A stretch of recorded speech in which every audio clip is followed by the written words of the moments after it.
means all of our players. It's Choose Views. And now, here's your host, Richard Chew. Good Wednesday morning, progressives, and welcome to the June 10th, 2026 edition of Choose Views. 773-763-9278 is our number. Find my show on Facebook Live, TuneIn Radio, and YouTube. And email me, of course, at richard@WCPT820.com.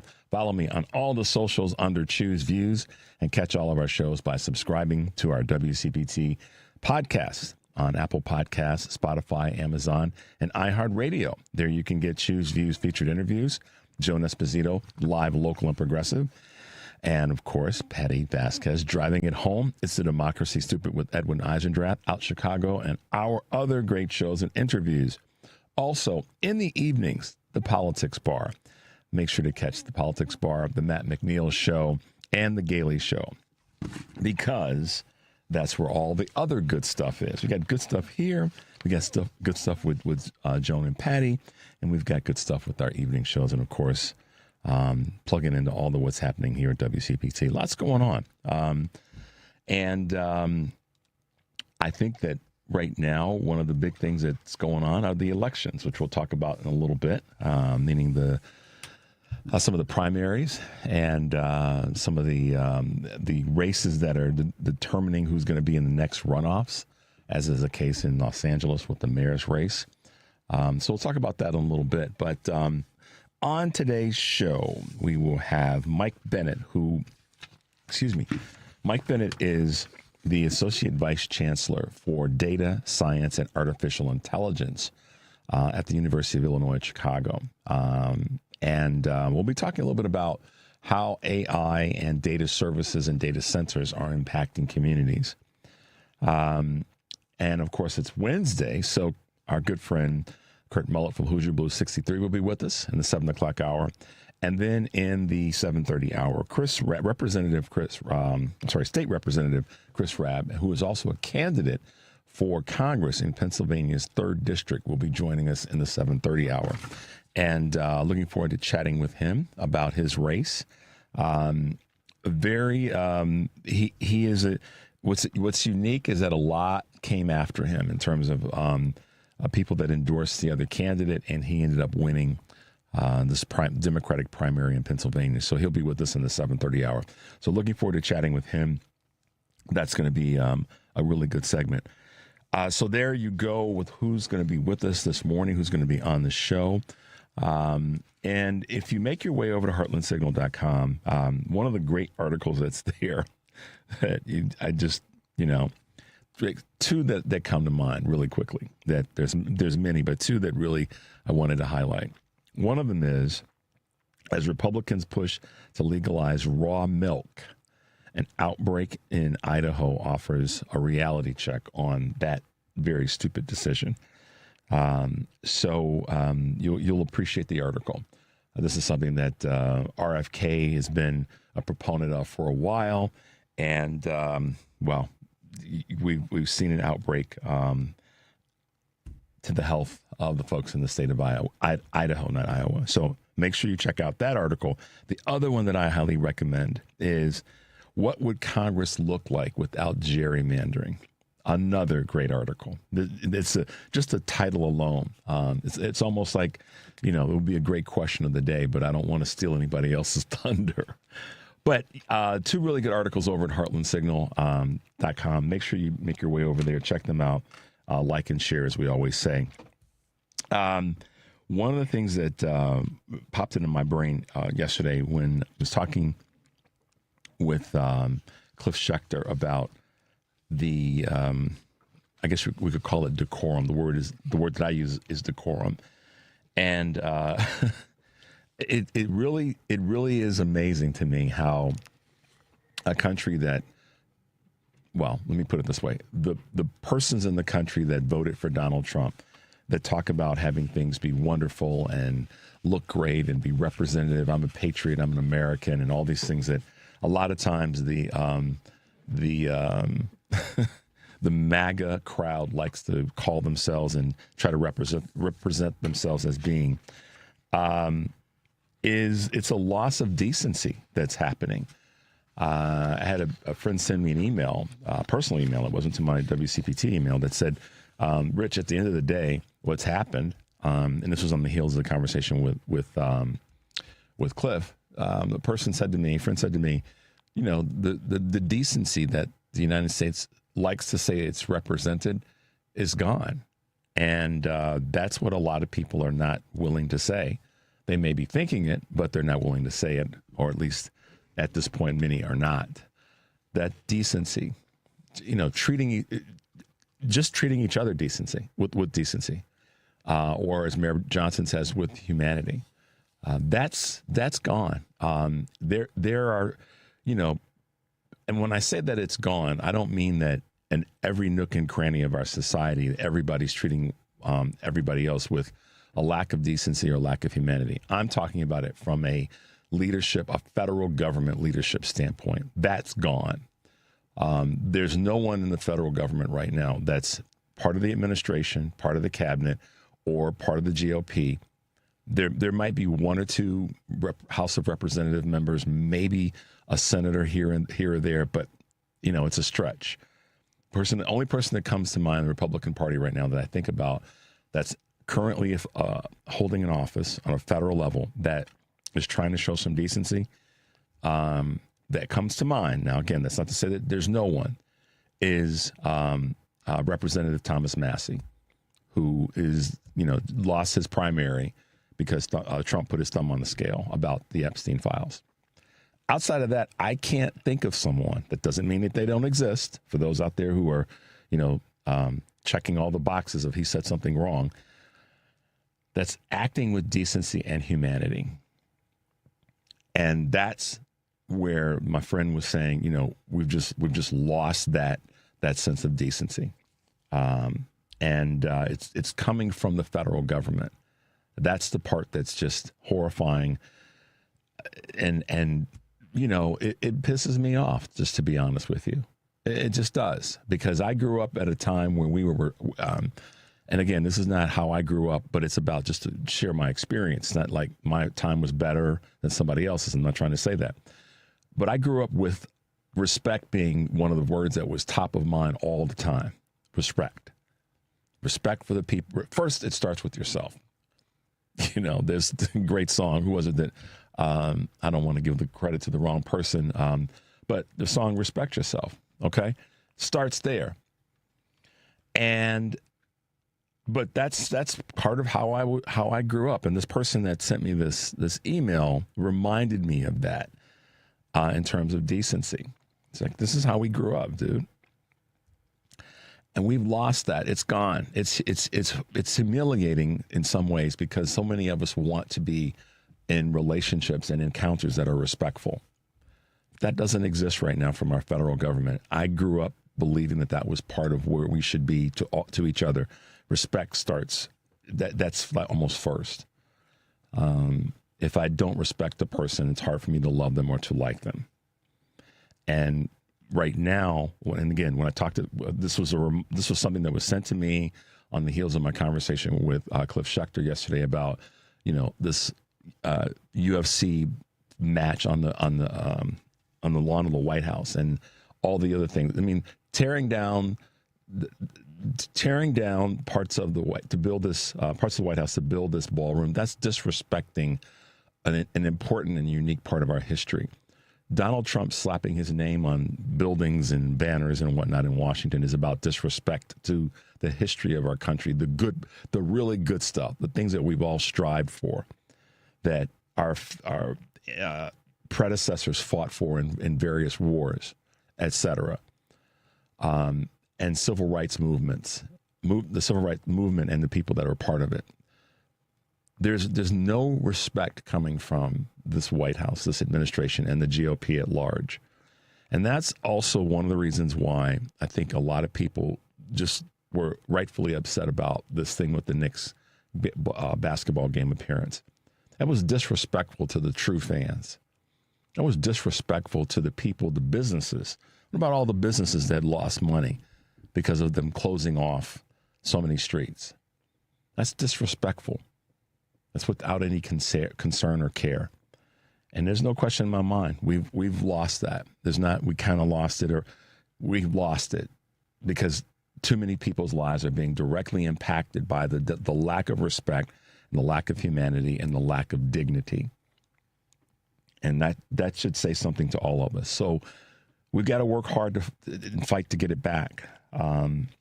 We do. That's our only option, is to work hard to fight to get it back. So I'm going to ask you a question that has absolutely nothing to do with that. Well, it does, but it doesn't. But it does. Because this is just one of those things that crossed my mind in this email conversation that I had with my friend. Who has been your favorite president of all time and why? Let us know with a phone call. Henry's going to open up the lines in a second. Well, maybe not. I don't know. We won't be able to call us, so you're going to have to text me today at 773-763-9278 and send your comments to our Facebook page. Who has been your favorite president of all time and why? Got to pick one. Can't pick two. Got to pick one. Favorite president of all time. Not your GOAT, but your favorite. There's a difference. Let us know. 773-763-9278 is the number that you can text us this morning, and go to our Facebook page to let us know there. We're going to take a quick break.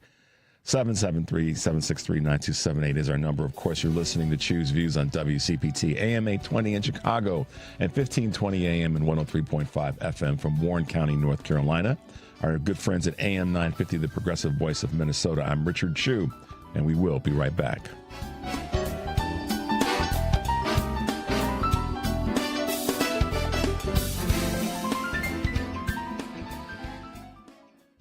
Snapshot from Progressive wasn't created for just anybody. Oh no, we made it for you. Smooth accelerators. When that light turns green, you're off. Like a warm knife through firm butter. Going from 0 to the speed limit in an appropriate amount of time. Sure, your car has horsepower, but your horses prance around as silky smooth as your right foot. Fancy Prancerton. With Snapshot, safe drivers like you get personalized rates based on your driving habits. Sign up today at Progressive.com. Progressive Casualty Insurance Company and Affiliates. Snapshot not available in California or from all agents. Check up on health with Chris Whitting. What type of bottled water do you drink? There are big differences in source and processing. Water expert Arthur von Weisenberger says very few products are actually natural spring water. I would say in excess of 25% of the water sold in the United States is nothing more than processed municipal tap water. The kind of stuff you could do with a filter at your own home sink. To be paying a premium dollar for that, I think, is not what most consumers want to do. But they don't know that because the names are alluding to an Italian mineral water. But in fact, it comes out of bottling plants. Reverse osmosis, deionization, distillation, all these processes remove everything. Then some of these companies will add certain minerals back to the water, a formulated product like Tang. Take some time to read the labels and know what you're drinking. With Checkup on Health, I'm Chris Whitting. I thought it was just stress. But then it felt like I was stuck in a state of panic, obsessed with worry that something bad would happen if I didn't complete endless rituals. I couldn't solve this on my own. So I made the call. I found a doctor who diagnosed me with OCD. Now I'm able to live more in the present. Mental health care works when you make the call. Visit mentalhealthcareworks.org. A message from the American Psychiatric Association Foundation. You're listening to WCPT 820 because facts matter.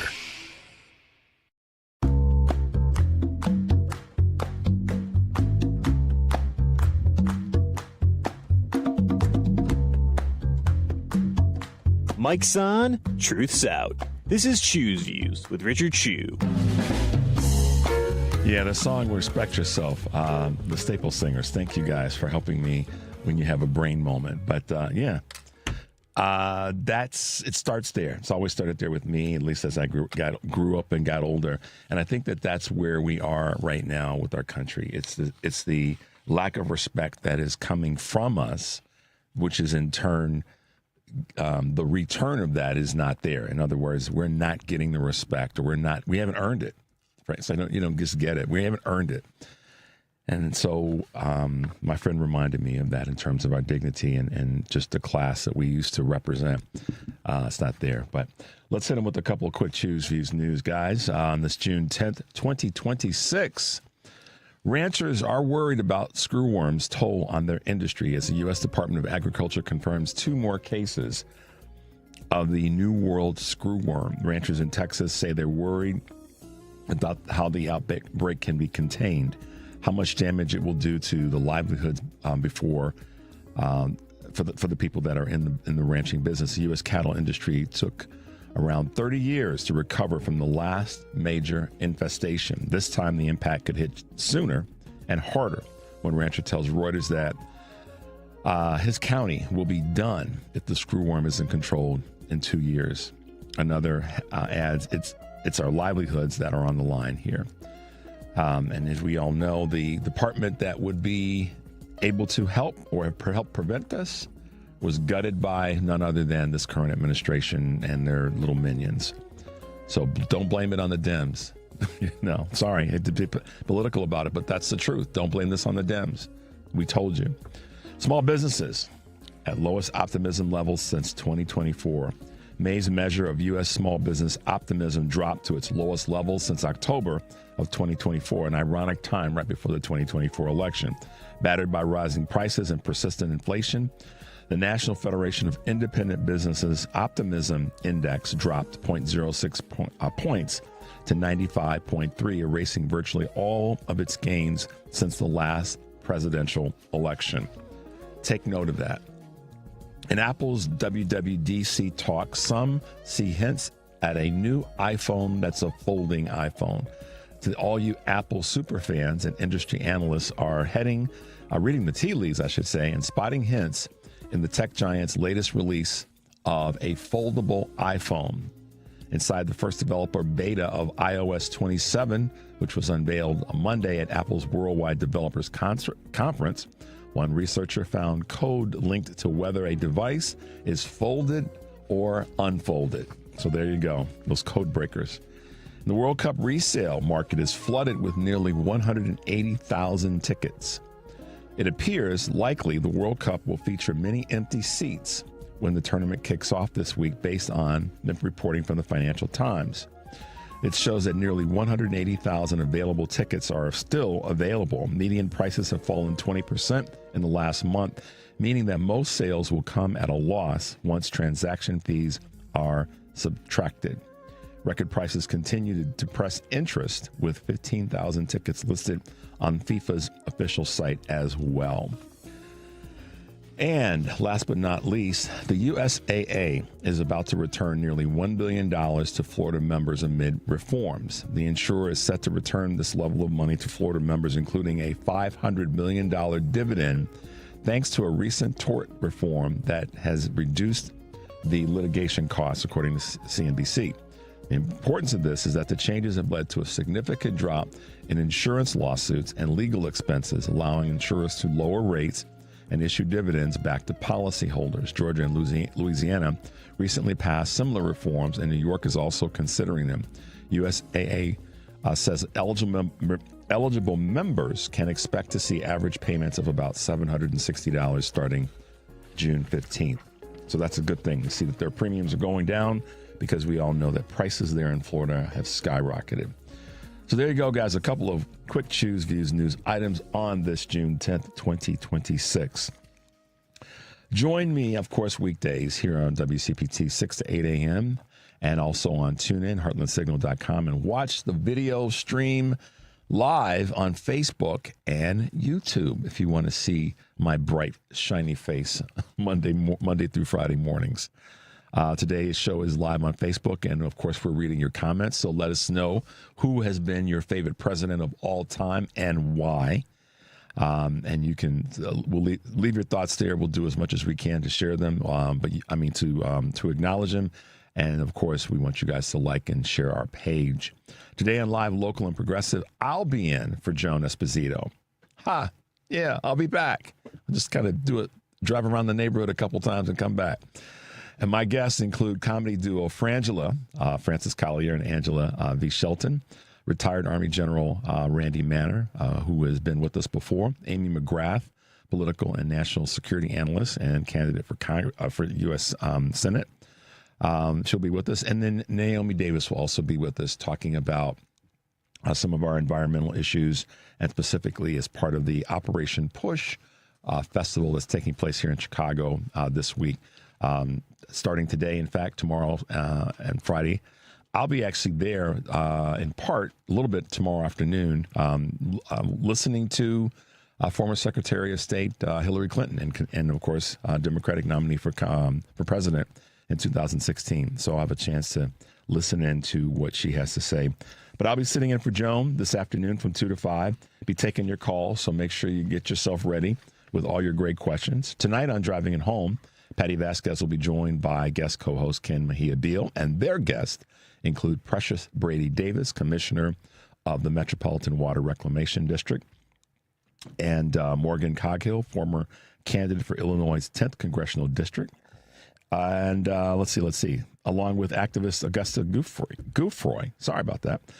Driving It Home with Patty Vasquez, weekdays 5 to 7 here on WCPT Central Time, of course, and the Heartland Signal website, TuneIn, Facebook, and YouTube. Tomorrow, here on Choose Views, I'll be talking with guest Emmanuel Chris Welch, who is the Speaker of the Illinois House of Representatives, Illinois Comptroller Susanna Mendoza, newly announced candidate for mayor, Brian Kennedy, mayor of Glendale, Wisconsin, the national president of Democratic Municipal Officials. So that will be part of our lineup tomorrow. And then on Friday, make sure to tune in Friday morning as the first in a series of America at 250 conversations we'll be having this month. This week's historian's Kevin Schultz, who's the author of Why Everyone Hates White Liberals, Including White Liberals, will be with us, along with another great author and historian, Michelle Duster, who is a great-granddaughter of Ida B. Wells. They'll be joining me during the show, and we'll be talking about no kings in America. So looking forward to having you guys plug in, and hopefully maybe we'll be able to grab a few calls as well on Friday's show. But like I said, I'll be sitting in for Joan this afternoon.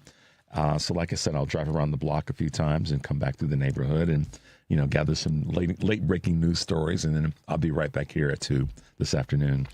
Who is your favorite president of all time and why? Who is it? As we're talking about elections, or talking about presidents, I should say, let's talk real quickly about elections. California's Los Angeles mayoral runoff is set for the two Democratic candidates. So that's a good thing. I think that this, what do they call him? Reality star would have been a travesty. Was it Glenn Pratt or whatever his name is? I don't remember it, Henry, because I don't want it to be too much in my brain. But yeah, good on them that they were able to make it through that craziness. And it looks like Becerra and Hilton are going to be in the runoff for governor. Those are going to be they are the top two vote getters, it seems, at this point. So California did do the work to get it right. And getting it right means making sure that the voters are able to select these folks rather than the guy sitting in the White House putting his thumb on the scale. Maine, it looks like Graham Plattner is going to be the Democratic nominee. We got to win that seat. I said this last week when I was critical of his latest information has come out on him, as well as things from before. But we got to win this seat. So hopefully the steam is going to stay behind him and he's going to continue to move forward. And we just have to work through the issues that he's brought to the table to get him across the finish line to beat Susan Collins. And down in South Carolina, real quick before we hit this break, Nancy Mace, who was running for governor, lost to the current lieutenant governor, which I think is a good thing because she's just, well, we'll save those comments for a different day. But that's what's happening in some of the elections that took place in the last few days. So let's take a quick break. The number is 773-763-9278. You're listening to Choose Views on WCPT AM 820 in Chicago and 1520 AM and 103.5 FM from Warren County, North Carolina, along with our good friends at AM 950, the progressive voice of Minnesota. I'm Richard Chu, and we will be right back with Mike Bennett, Associate Vice Chancellor at the University of Illinois at Chicago. We'll be right back.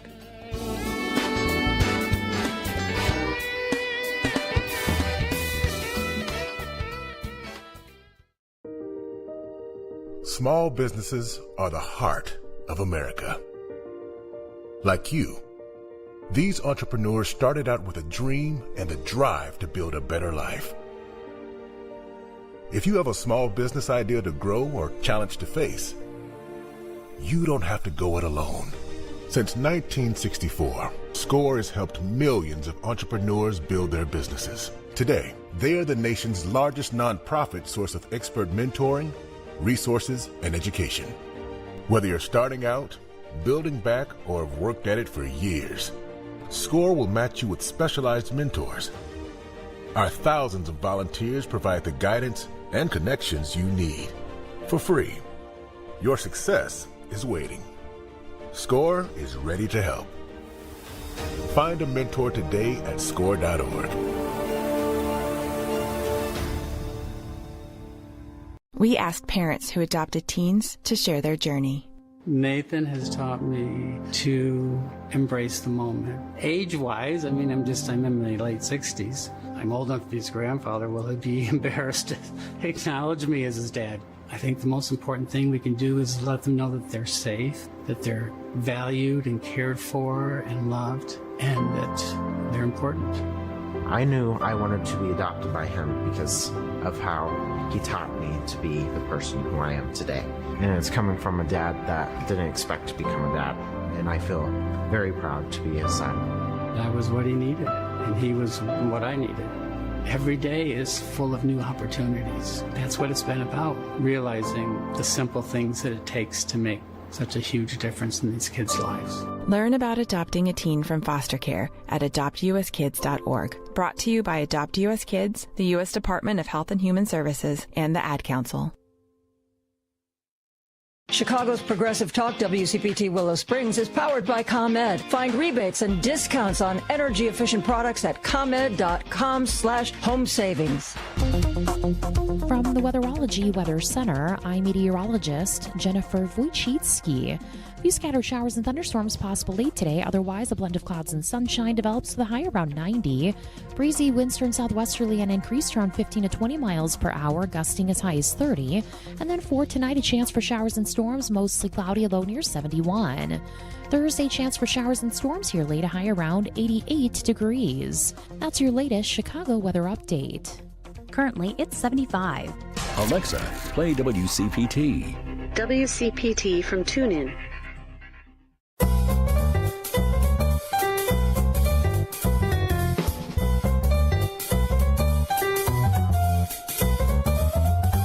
It's Choose Views, where we read more than just the headline. Now here's your host, Richard Chew. Hey guys, good morning to you again, and welcome back to the show. Of course, if you're just tuning in, this is Choose Views, and I'm Richard Chew. Looking forward to our next guest. Talk about something that we talk about a lot here on the show, and I've asked a number of people who have been on their thoughts in this space, but it's always great when you have Henry, an expert, someone that I won't say does it for a living, but someone that is part of what they think about on a grand scale. With us this morning is the Associate Vice Chancellor for Data Science and Artificial Intelligence Strategy at the University of Illinois Chicago and a faculty member at the University of Illinois School of Law. I'm talking with Michael Bennett. Good morning, Mr. Bennett, and welcome to Choose Views. Hey, thank you so much for that warm and sweet welcome, Richard. It's great to be with you. Big hug and high five, as I say. My wife laughs when I use that. We got to give everybody a big hug and a high five. You know that. I was talking. Go ahead. I'm sorry, Mike. No, I love that. I love that. Right back at you. We're Chicago guys, so that's kind of how we roll. I saw this really great clip about Chicago over the weekend. The guy that moved here from Brooklyn, and he said I was a little concerned about how I would, make it here in Chicago and how I would be. I thought, I'll give it a period of time and I might be moving back to Brooklyn. He said that was 12 years ago. So I understand that. Our city is not even close to being perfect, as none of our big cities are. But we've got great people like you, Mike, who are doing such great work to help us better understand something we can't run away from right now. We got to lean into this.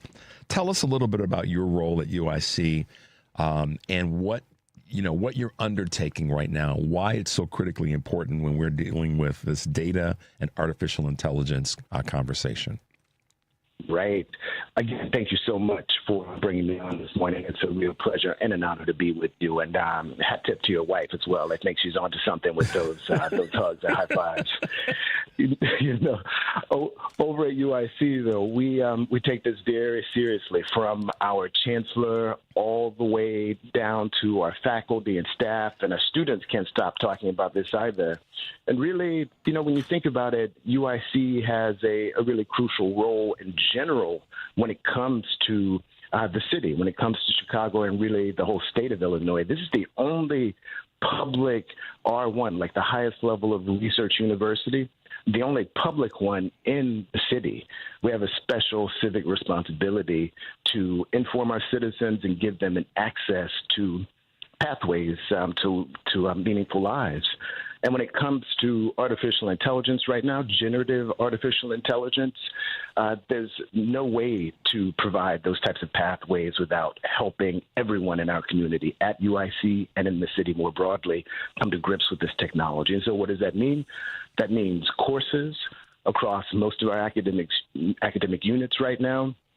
Courses for our students. We're building courses as well for the broader set of residents of the city. And then we're also trying to do what you and I are doing right here this morning, to project useful approaches to thinking about and making use of this technology that are consistent with our values here in Chicago. So on the conversation around education, and thanks, Mike, for that. And I'm going to just say this right now, because I know we're not going to be able to cover everything that's on my mind and all of our listeners' minds here in Chicago and across the country. We have to have you back, because you are going to be one of those you are and will continue to be one of those voices that people need to hear. Because what I just felt from you when you described that was, we have to lean into helping people embrace this. We aren't running away from it. It's like you're not going to run away from the monster. The monster's there. So let's embrace. Let's deal with it. Let's be the Davids the David and Goliath. This is the Goliath right now. So let's tackle this thing down and embrace it. I got that feeling from you. So I want you to know that you got a permanent invitation to be on to talk more about this and how we can use your experience and your leadership to help people say, you know what, I'm not going to run to the hills from this thing. So from an educational standpoint, though, that's the critical part. A lot of people don't know what it is. They hear it and they're like, oh, I don't want to mess with any of that stuff. So help us understand how UIC and education systems more broadly can be part of the education tool to get folks kind of, okay, let me get off the sidelines and be a participant so I'm not left behind. Do you know what I mean? I do. I think I know exactly what you mean. If you are right now listening to this broadcast and you are a young person, say middle school, high school, in college, one way to, and one of the most accessible ways to get into this is just, it's two-pronged, right? It's just to, one, jump into a course or run over to one of the experts' offices. We have hundreds of professors on the UIC campus who could give you either a formal introduction to this technology through a course. I mean, if you're a student, maybe you can audit a course. And our professors are lovely. They take their mission seriously. And so if you wanted to go over and just talk to them about what this technology is about, where it comes from, what our special connection is to it in the University of Illinois system, and there is a special connection, Richard, which we should talk about. Any of those things you can approach a professor about, or especially folks in our STEM sectors. If you are a layperson, a person who is not enrolled in formal higher ed right now, someone who is out in the workforce, and this is a mysterious topic to you, one of the most accessible routes that you can take is to use the technology to learn about the technology. You can go to whatever model, right, whether it's ChatGPT, the latest version, or Claude. Maybe you're using one of the open source versions. It really does not matter for what we're talking about right now. Any of these models can effectively be a tutor for you, a co-learner with you. You can ask it to start from the beginning. What does this even mean? What do we mean when we say artificial intelligence? what are you? You can talk to it like a person. These are pretty straightforward ways that you can use to get an introductory exposure rolling. You know, it's interesting. I'm looking at the guys in the studio because I thought when you said a moment ago, use the technology to learn the technology. I think I said that right. That's a hashtag for all of us, right? I mean, you know, Mike, you, if you haven't already done that or thought, that's a hashtag that's got to be out there. Use the technology to learn the technology. That's brilliant. And talk about that in the framework of what you said about UIC's responsibility and connection and offering that you mentioned a moment ago. Help us better understand where you were going with that. I advise students right now, most of them at UIC, most of them undergraduates, and they have a range of understandings of the technology, exposures to the technology, and reactions to the technology. For all of them, though, I say the same thing. One, a version of what I've already mentioned. Look into these courses. If you're interested in math, all of the underpinnings of this technology are mathematical. It's all linear algebra. Jump into those courses, especially those courses that have an AI component to them, maybe a module or two. If you're over in the humanities, social sciences, there are professors there, too, that are very interested in using it. If you are a historian, if you're a history major, the history of the technology is fascinating. People think that artificial intelligence as such has been around forever, but really the term and the way that we use it now, it was created in the 1950s in a summer not unlike this one at Dartmouth at a workshop there. The history is really fascinating. You can take all of those approaches, any one of them, really. But you should also be, again, embracing this technology and using it to augment your education. Yeah. Right. If you are concerned with it, you can actually talk to it and to human experts as well. But talk to it about those concerns. It can sharpen your understanding, even your critical understandings of the technology. Wow, that's fascinating because I think that so many people, and myself included, and so many others, there's that fear of the unknown. I mean, that's a human thing. That there's none of us don't have that, or say are susceptible to the fear of the unknown. But you're saying let's break it down a little bit. And one of the things we are talking about history over the next 4 weeks on Fridays as part of our conversation. And actually, one of your colleagues, Professor Kevin Schultz, who wrote the phenomenal book, Why Everybody Hates White Liberals, Including White Liberals. Yes. But he's going to be with us on Fridays, and he's awesome, and I love his way of breaking down some of this complicated stuff, even with history, but then connecting it. And you just did something that was a historical moment. You referenced back to when this all started and at Dartmouth and all that. Why? Maybe I'll say why. Why is history so important in understanding where we are today? Whether it be AI, whether it be law, whether it be any area, and those are two areas, AI and law, that you are significantly well versed in. But why do you feel that our history in general, is so important to where we are now and how we make things better going forward? History is, with respect to technological development in particular, kind of fascinating and incredibly important for at least two reasons for me. One is that even a cursory glance, right, even a casual survey of the history of this particular technology, of artificial intelligence, a concept even, it'll become apparent very quickly, even to non-experts, that there are many possibilities. This technology could have gone in many different directions. There were many instances since the mid-1950s when the technology was passing through a hype cycle, not unlike the cycle that we're in right now, where we can't escape discussion of it. And then all of a sudden, it just went away. Government funding disappeared.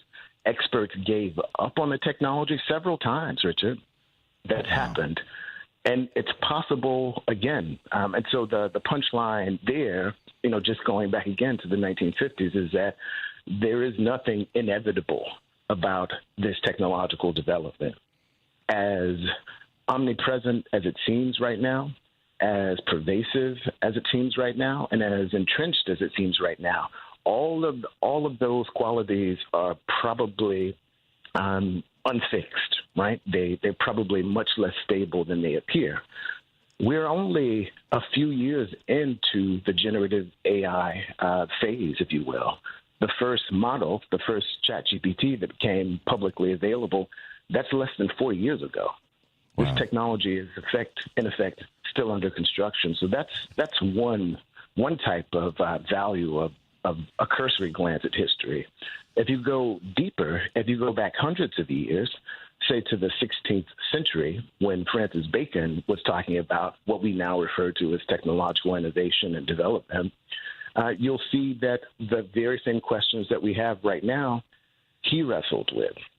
And this is effectively just the techno-political version of what Nader had been trying to tell us all through the second half of the 20th century. These questions of power, these questions of how the benefits of the technology and the costs of it are distributed, questions about the impacts, the societal impacts of a new technology. These are questions that don't go away. They return with every major technological development, and that's something that political actors need to understand, and activists as well. Yeah, we're going to take a quick break. What a phenomenal way of looking at this, Mike. Thanks for that historical quickie, if you will. You're listening to Choose Views on WCPT AM 820 in Chicago and WARR 1520 AM and 103.5 FM from Warren County, North Carolina, and now AM 950, the progressive voice of Minnesota. I'm Richard Chu, and we are talking with Michael Bennett, the Associate Vice Chancellor for Data Science, and Artificial Intelligence Strategy at University of Illinois in Chicago. We'll be right back.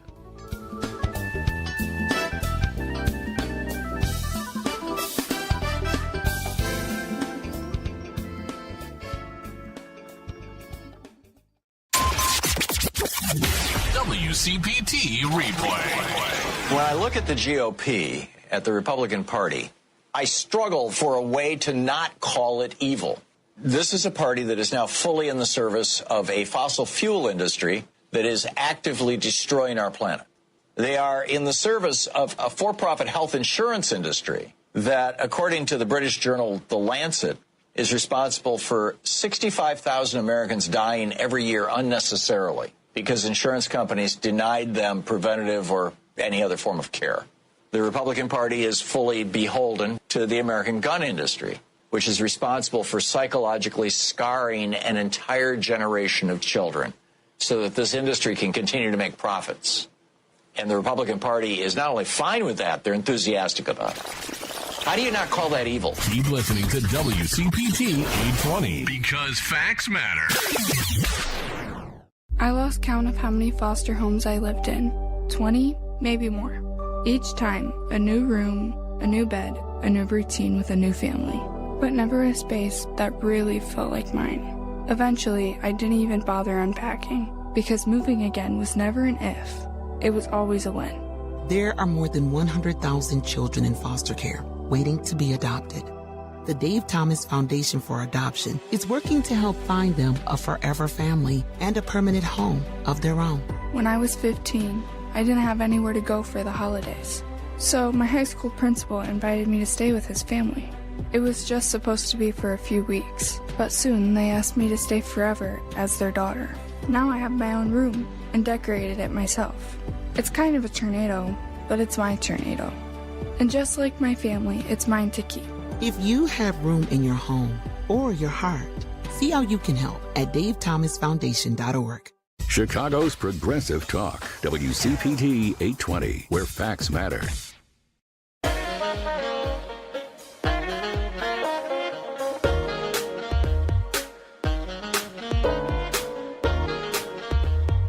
Don't hit that snooze button. It's time for Choose Views with Richard Chu. All right, guys, welcome back to the show. Thanks for being with us. We are talking with Michael Bennett, who is the Associate Vice Chancellor for Data Science and Artificial Intelligence Strategy at UIC and a member of the UIC School of Law, faculty member. So, Michael, let me ask you this question from a legislative standpoint, policy standpoint, I guess maybe is another way of putting it. What are some of? There's two bills that just kind of hit the table here in Illinois. Talk a little bit about that from a state level and why they're important to us better understanding AI and the utilization of it in the state, certainly, but more broadly throughout the country. Certainly. So the two pieces of legislative acts, if you will, that recently taking up so much attention in Springfield and across the state and really across the country are SB 315. And this is a bill that's become law. It's actually passed. It governs the most advanced forms of generative AI models going forward, so-called frontier models. And then there is the Power Act, which did not find enough support in the legislature to pass, but it did still make a lot of waves. And that one is related to SB 315, but the Power Act focuses on the infrastructure that enables generative artificial intelligence. So the data centers, would that include, when you say infrastructure, the development of data centers or the building of them? That's right. That's right. AI infrastructure, especially the data centers that the largest AI companies, the so-called hyperscalers, need in order to train, to create their models. So I've talked to so many people about this, and I've asked the question in there, particularly if I'm talking to someone that's not here in Chicago or Illinois, about what's happening with data centers in their community. And that's included people from California to Louisiana to New York to Florida. So all over the country, it is a concern. In some areas, it's a bigger concern, or I guess you could say run of roughshodness than on others. And I think a lot of it has to do with the legislators on a state level that kind of hold the line. A good example, Louisiana, I've had the honor of talking with retired General Russell Honore, if you recall, from Katrina. And he's got an organization called it's Green Army that is all about protecting the wetlands of Louisiana from the data centers, because he's got evidence, obviously, from Katrina that the wetlands they lost their strength. That impacted the water movement into parts of New Orleans, which made Katrina worse. How do I layer that into this conversation around data centers? We've got some strong legislators here that are working really hard to keep too much from happening. But, we've got the largest body of fresh water right here in our back door. How are we navigating? Are we doing what we should be doing? Or should there be a greater push from us as everyday citizens of our legislators? Where do you see us in that space? It's a really vital and crucial conversation and debate. And again, to your listeners across the country and probably across the world, really, Richard, I would say this is probably one of the top 5 most important techno-political questions on the board right now, especially in the areas that have these singular relationships to natural resources like we do, sitting here in Chicago, right on the edge of one of the largest collections of fresh water on the planet. Right, it's a really vital resource, and it's beautiful as well. Right, striking, and so. One of the things, coming back to education, and I think is really fundamental around this debate is, again, informing oneself, arming oneself. Everyone is talking about data centers, but Richard, I really wonder if people know what data centers are, if they know the history of this technology, if they know how much of the technology that many of us are using on a daily basis, that technology that's not generative AI, how much of that relies upon these centers. It's a really nuanced and complicated type of technology, and there's a broad range of data centers too.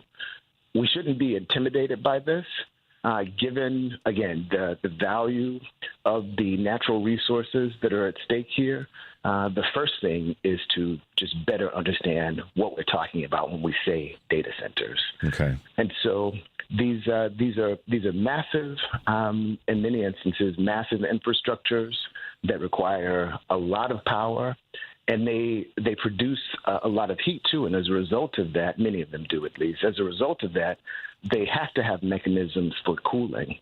The most advanced forms of data centers, though, don't draw upon water from natural reservoirs on, say, a regular basis, like a daily basis or anything. They have a fixed amount of water that they continuously circulate internally. Mm-hmm. And so, right, the draw on the water, again, with the most advanced versions, is minimal after they're up. But they do produce a lot of heat. They do require a lot of power. And this has a straining effect on our power infrastructure across the country in many instances. And this is happening around the world, too, though. Yeah. I think that the second part of what you said, that and I've talked to other folks who are in this space, that the water utilization, if it's contained, or the water necessity, if it's contained and regenerative in and of itself, that it does, it's a lesser strain on that resource in the community that the actual structure is in place. But but the one thing that no one's getting away from is the cause of heat. And that's it's good to hear you remind us of that, or educate us further on that part. So we're talking about locations and places. As we wrap up today, Michael, please help us understand the importance of community partnerships when it comes to this, because at the end of the day, this affects communities, however big they are or small they are, relatively speaking. How do we foster a better community engagement and collaborations so that we can navigate this space a little bit better? Right. This is an excellent question and a great one to close out on. Once that initial kind of threshold matter is addressed, i.e., getting the fundamentals together, understanding what a data center is, what a proposed data center that's possibly coming to one's community, what it'll be supporting, what it requires to actually run, engaging directly with elected officials immediately, especially the ones that we're politically aligned with, and making sure that they understand what the technology is, making sure that they're hearing from residents, from the folks that they represent, the folks that they go to church with, that they shop with, and so forth, send their kids to school with, that they understand the stake here and the concern. We need to make sure that we have elected officials that understand the tech, in other words. And we know almost always, we know what actors are responsible for building these structures and for managing them. And so learning about those corporations and speaking to them directly as well, making sure that they understand the desires and the concerns of the community. Without a doubt. Mike, thanks for being with us this morning. I knew we were going to run out of time, but that always happens. But look on your calendar. Keep us quickly in your mind about doing this again, because it's such an important topic. Real quickly, how can folks find you? How can folks follow you? The name is common, Michael Bennett. There are hundreds of us out there, but if you do a search for Michael Bennett, Artificial Intelligence, and UIC, as in University of Illinois, Chicago, I'll be the first one to come up. That was great. Thank you so much for being with us, Mike. I appreciate you hanging out this morning. We will do this again sooner than later. And, just thanks for all the work that you're doing. So take care. We'll talk to you soon, okay? My pleasure, Richard, and it's great talking to you now. Have a good morning. You too. Bye now. All right, guys, quick break, 773-763-9278. You're listening to Choose Views on WCPT, AM 820 in Chicago, and our folks down at WARR 1520 AM and 103.5 FM in Warren County, North Carolina. Hey, guess what? AM 950. We hang out with them, too, because they're the progressive voice of Minnesota. I'm Richard Chu. We'll be back with our good friend Kurt Mullett from Hoosier Blue 63. We'll be right back. Save big money on everything for your next project when you shop at Menards. Get your project started right with our huge selection of concrete and mortar mixes. Our concrete products are great for a variety of applications, from installing a walkway to setting a post. View our entire selection of concrete mixes and supplies in store and on Menards.com. Plus, check out the weekly flyer for more great deals happening now. Save big money at Menards. Hey, Max, you look sharp in that purple tie. Ready to harness the world as a guide dog? You bet, Daisy. And your purple service dog vest really pops against your shiny fur. First day on the job for both of us. We've got this, right? You bet. Dogs Inc. trained us well. Ready to make a difference for our humans? Born ready. Discover how extraordinary guide and service dogs change lives at no cost to the recipients. Visit dogsinc.org. Amazon Business. Discover smart business buying, where unmatched selection meets AI-driven tools to simplify complex processes so you can focus on what matters most. Learn more at amazonbusiness.com. AP News, I'm Marcela Sanchez. President Trump says Iran is taking, quote, too long to negotiate a deal, adding that now they will have to pay the price. The president made the comments in a post on Truth Social hours after Bahrain, Kuwait, and Jordan came under Iranian fire.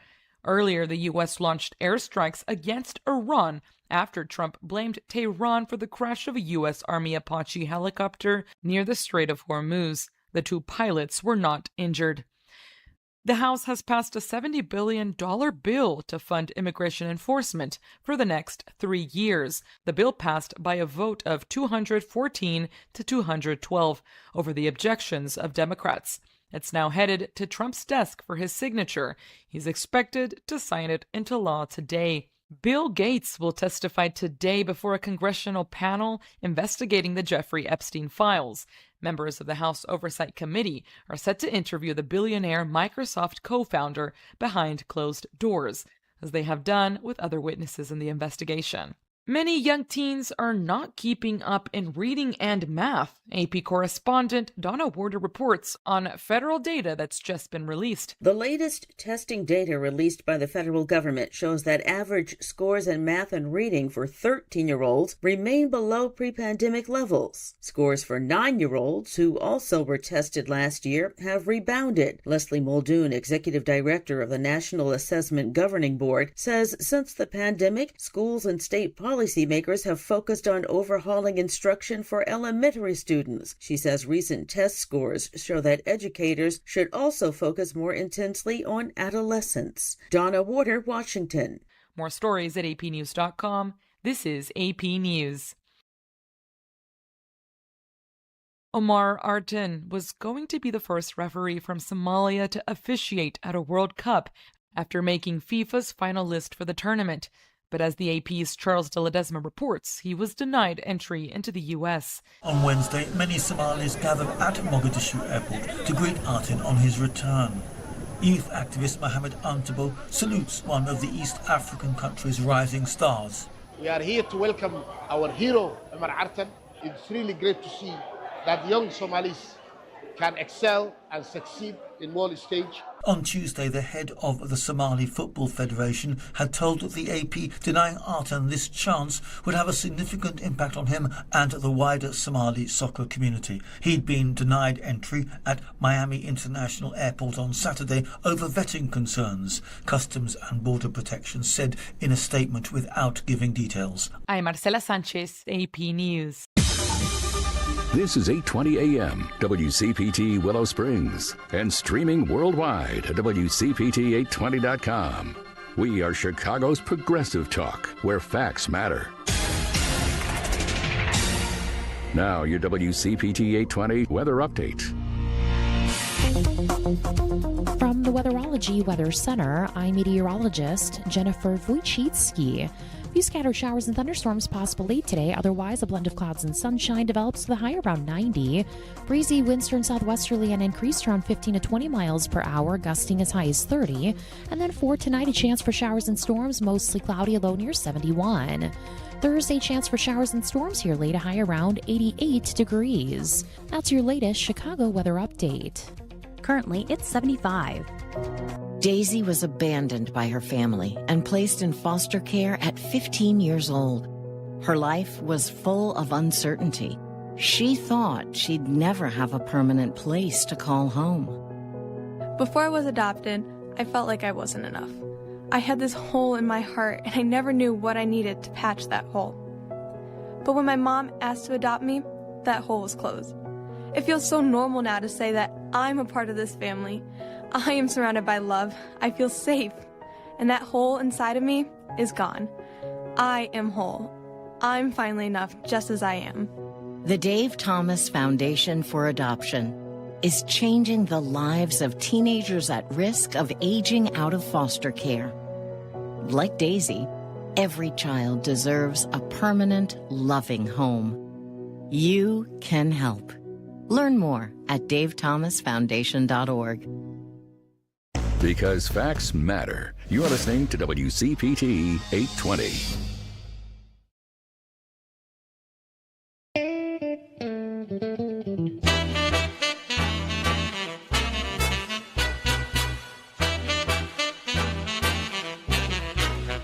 He's not here to yell. He's here to inform and maybe stir the pot. This is Chew's Views with Richard Chew.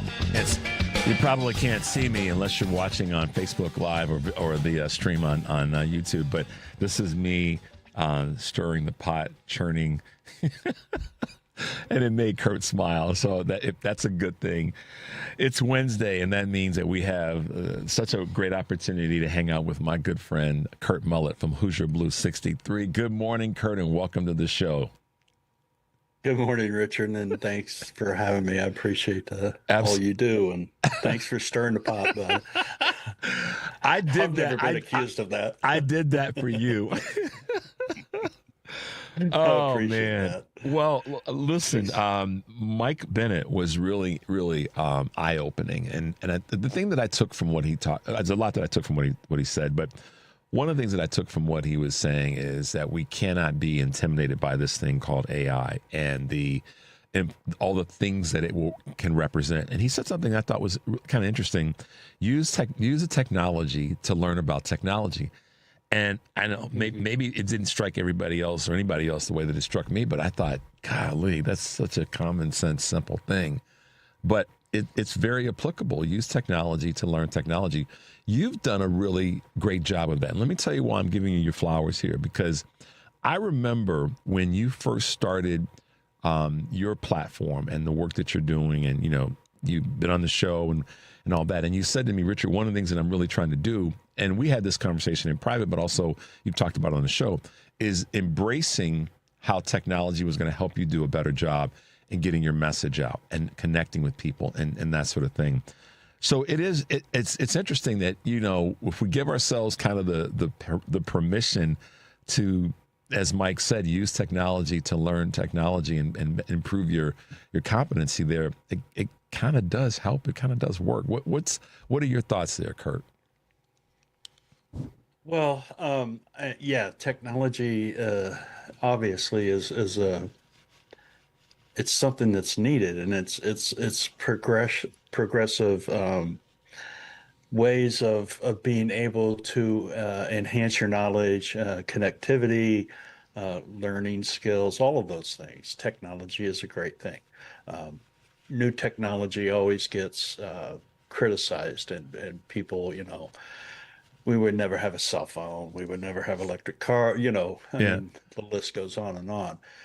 AI is one of these things that is under a lot of scrutiny right now. And I respect what he had to say, and I understand where he's coming from. But I come from a different place when it comes to these AI. Yes, there are facilities that recycle their water, but there are very few of them. Yeah.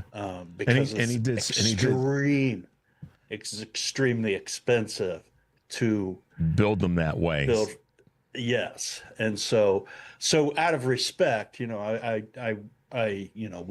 can talk about this later, but I won't say anything towards the negative, because here in Indiana, they're abusing it. We're giving tax breaks to these companies that are coming in and building and reinvesting in their data centers.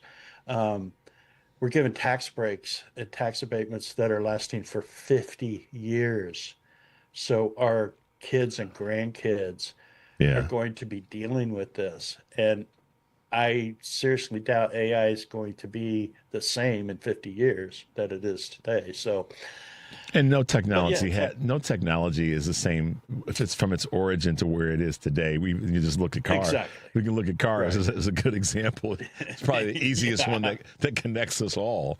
Saw a story on rumble seats the other day on cars when they first came out. Rumble seats. The only car that can destroy a deuce and a quarter. For those of you that don't know what a deuce and a quarter is, that's a Buick Electra 225. Electra 225. In case you don't know, now you know. The only other car that can bend the frame of a deuce and a quarter is another deuce and a quarter or a Buick Riviera. How do I know that, Mike Mercado? Because when I was a month into my driver's license, 16 years of age, I got T-boned by a Buick Riviera, and it bent the frame of my father's deuce and a quarter. But guess what? Yeah. Guess I survived with no injuries. That's how badass those cars were. But technology, boats. But technology, right there, to your point about, it's not going to be the same AI in 50 years, in 5 years. And he kind of even said 4 years of really it being in our face and how much it's changed. It's changed, and it's also changed our conversation around that. I can remember in the early 70s, my father, he was a lineman for an electric company here in Indiana, and he worked very hard. And there was an ice storm in Michigan that he went and worked up there for like 3 weeks straight, helping rebuild the grid. And he made a lot of extra bonus money or overtime money. So for my mother's birthday, my mom had always wanted a Cadillac. So for her birthday, he went and bought her a Cadillac Eldorado. It was used, but we were like, wow, this is great. We have a Cadillac Eldorado. And then the gas shortage hit, and one day he came home with a Chevy Chevette. He traded in that Cadillac for a Chevy Chevette. And you could fit the Chevy Chevette. Those are all. Most of us are old enough or know somebody. You could fit the Chevy Chevette probably in the framework of an Eldorado. Absolutely. In the trunk. In the trunk, pretty much. Mom was livid. Where's my car? Well, the gas is. Oh my gosh. Hilarious. So it's because that was a huge car. That was a massive car also. Without a doubt. Yeah, I mean, I built off of that old, the GM Fisher body, line. So we they were the same car with different appointments to them, as we could say. Well, listen, man, I didn't know we were going to talk about that. No. Well, I mean, we talked about technology and change has been, significant in our auto industry, and it's impacted us all. And I think the broader conversation that Mike was, or comments that Mike was trying to say or have, is that we do have to find ways to embrace it, and that even means I say embrace how we have to handle it. See, embracing it doesn't just mean the embracing of taking it on, but embracing the reality that legislation needs to be in place, which he's at the forefront of here in Illinois, and embracing, hey, wait a minute, that doesn't make any sense kind of conversations, which I know that, are important to you. But that's the other part of embracing it, is saying, yeah, it's here, but we got to make sure that they run it and use it the right way. So, I mean, let's do it the right way. Yeah, that's the thing. And find out what don't you think the right too, way to Kurt, do about it. Don't you think too that including as many voices as possible in the conversation is a must? Because one of the things that I'm reading and I'm hearing, and I know you probably are too in your way, is how many people are concerned about being left out. And the left out part is where a lot of folks are then putting up their own defenses, which is human nature of like, well, wait a minute. I think that this is that moment, or can be one of those moments, where the more people are involved in the conversations about how we use this, how we embrace it, how we legislate it, the better off we're going to be this time around when it comes to a new technology. What are your thoughts there? Yeah, I mean, absolutely. I'm a firm believer in conversation, and you and I have also talked about this. And this is one of the things that you are a champion on. You do a great job at this because this is part of your livelihood is to have conversation. And I think it's important that we do that, that we communicate with each other and we have conversations with people that we're not familiar with. I mean, that's something I'm trying to do right now is to meet people and reach out to people and have those conversations. And it's funny when you do that, you find out that a lot of us have a lot of the same core interest and values and ideas that we want to see happen. We just may have different things behind us that's pushing us in that direction, but we all seem to get at the same we crossroads. Want to get to that same finish line, and obviously, the more people that are in the conversation, I think it's obviously the more good ideas come out, and I think that the more people feel that they're really part of this bigger kind of, American conversation. Kurt, we're going to take a tiny break, my man. The number is 773-763-9278. Hit us with a text. If you got a question for Kurt, send it to me. We'll try to get it through. You're listening to Choose Views on WCPT, AM 820 in Chicago, and WARR 1520 AM and 103.5 FM from Warren County, North Carolina. And our good friends at AM 950, which is the progressive voice of Minnesota. I'm Richard Chu, talking with Kurt Mullett of Hoosier Blue 63, and we'll be right back.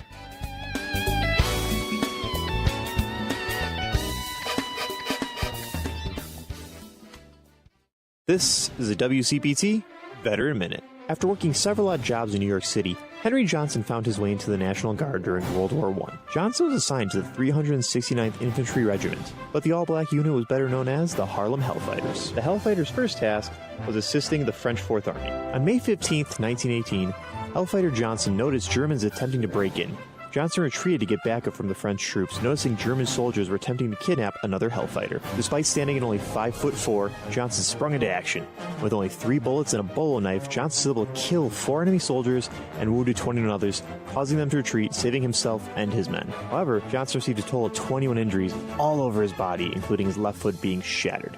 Johnson was discharged, and his papers did not show his heroism or his injury, leaving him unable to receive any disability compensation, leaving Johnson penniless at the time of his death at age 36. Johnson's heroism went unnoticed for decades until President Barack Obama awarded him the Medal of Honor in 2015.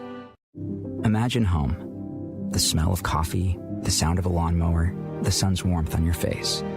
Free to be yourself, surrounded by love that helps you grow. This is a place to call home. That's an American dream we all deserve.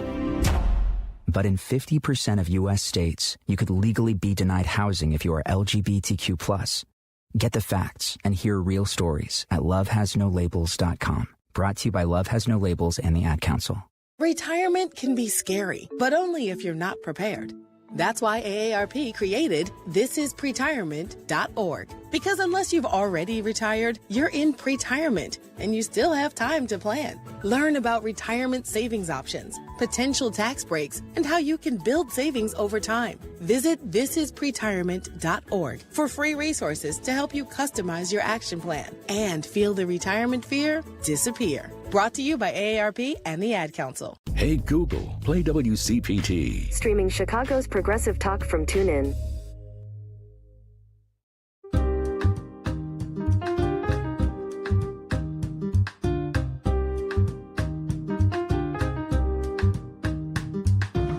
We may be waking up, but we're still engaged. It's Choose Views with Richard Chu. Hey guys, welcome back to the show. Thanks for being with us this morning. We're talking with our good friend Kurt Mullett from Hoosier Blue 63. So much to talk about.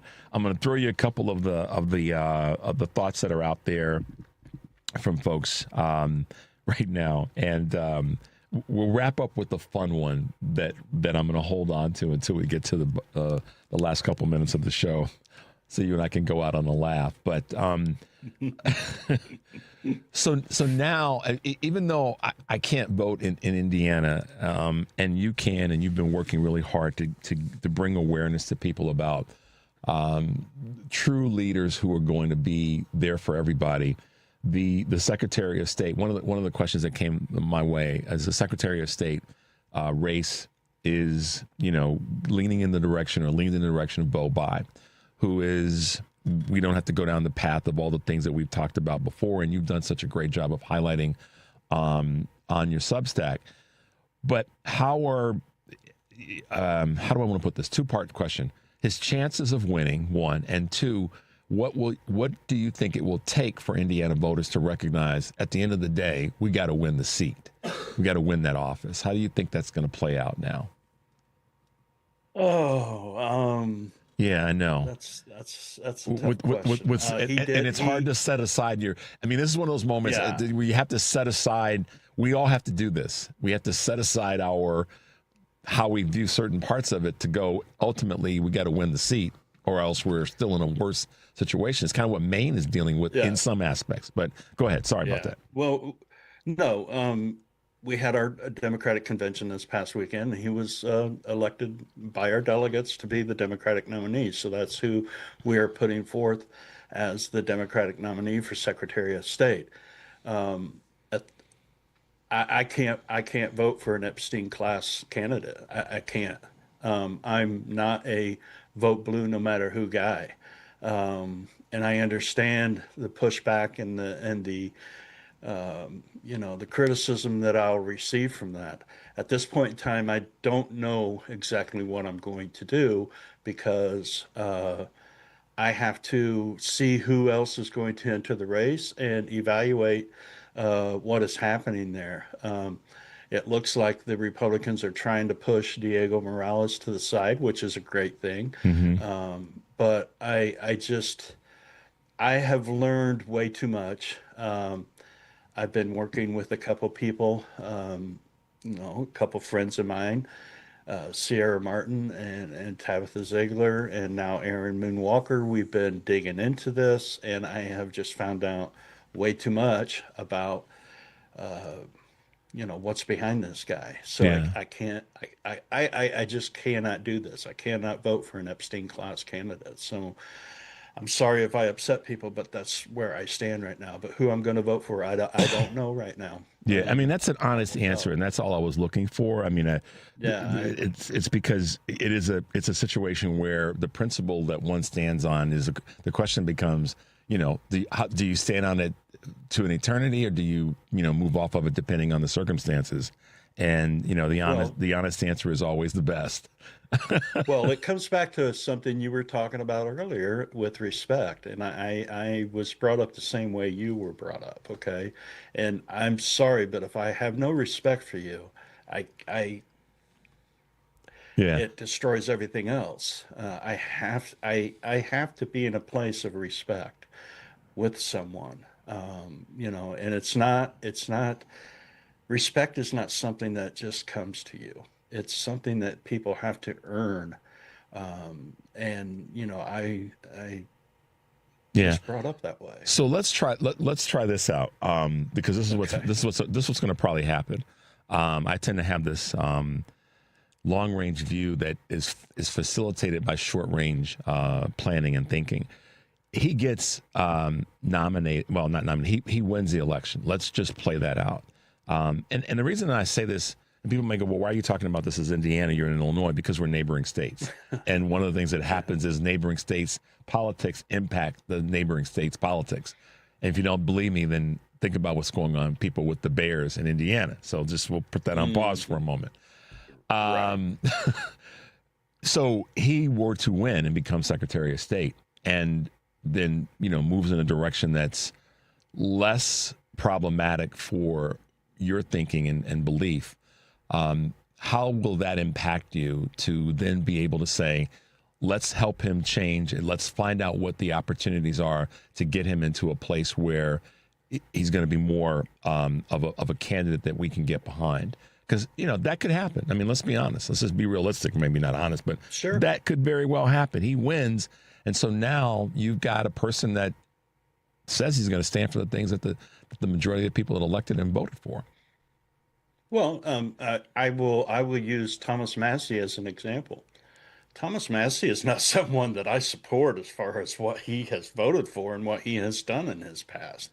I don't have respect for him in that manner, but he has shown that he is a fighter, and there are certain principles that he just will not support. Yeah. And so this has changed my point of view with him.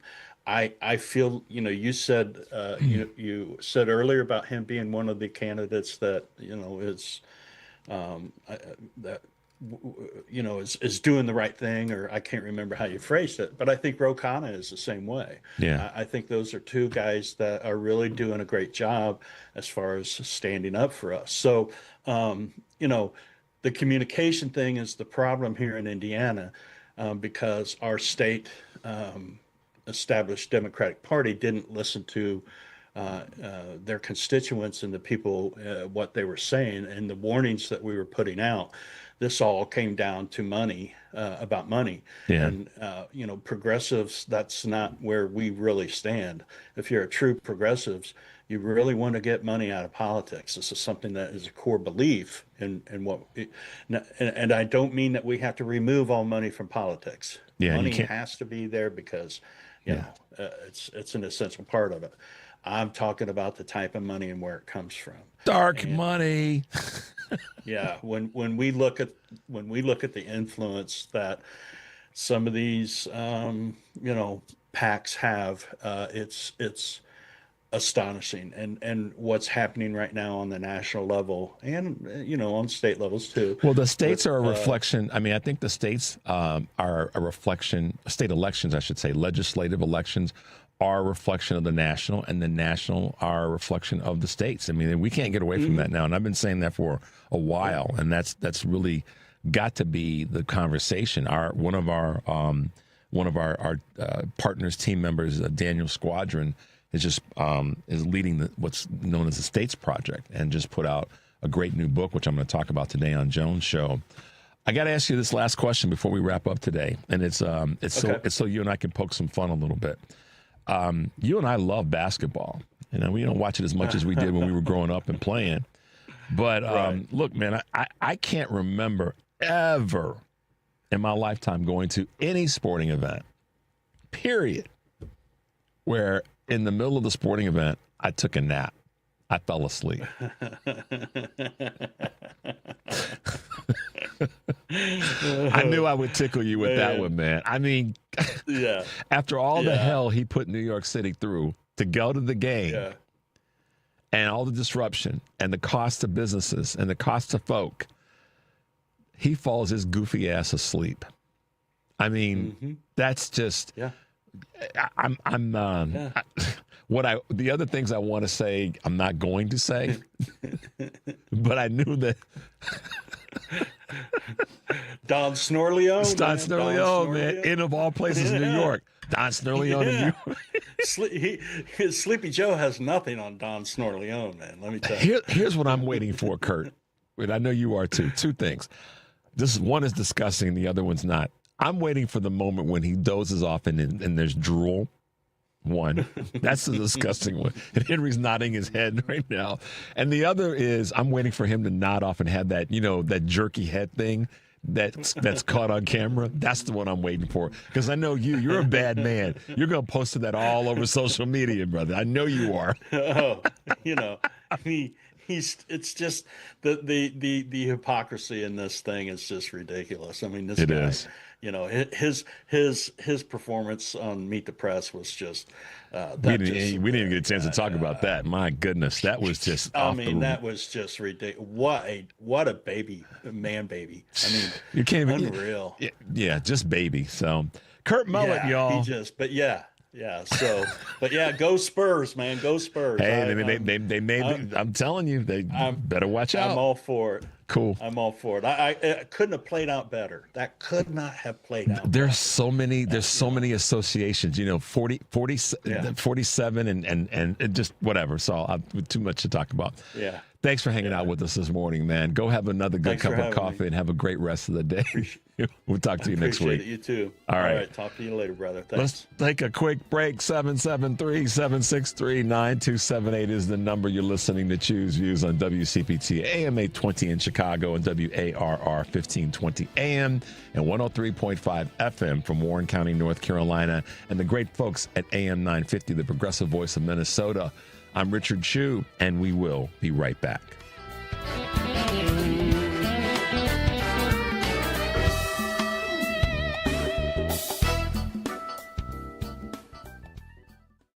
Stephanie Miller here. I am shooting the proverbial poop with guess who? The tummy whisperer. Yep, Renee Barish of Digestive Health Solutions. Renee, there's lots of confusion about food and diet these days. What brings people to you, and how do you help them sort it out? Great question. People come to me with a garden variety of digestive issues, including bloating, constipation, diarrhea, and heartburn. But the fun doesn't stop there. So many people bypass these symptoms and exhibit skin conditions, low energy, and poor sleep. Okay, then what? Well, I provide expert navigation with diet as well as sensitive testing for your digestion and microbiome. These tests provide clear data about what's happening in your body. And now with this info, I create a go-forward plan to help you feel better. That's great. Thanks. Thank you, Mama. You can talk to Renee at 847-207-2034 or visit thetummywhisperer.com. That's 847-207-2034. Just ask for Renee. 847-207-2034. We asked parents who adopted teens to share their journey. I think my biggest challenge was getting through to him to understand that love is real and you have goals in mind, you have things that want to happen, and I want to help you get there. Sometimes people tend to shy away from wanting to adopt teenagers because they feel like they've lost so much, but there's still so much to gain.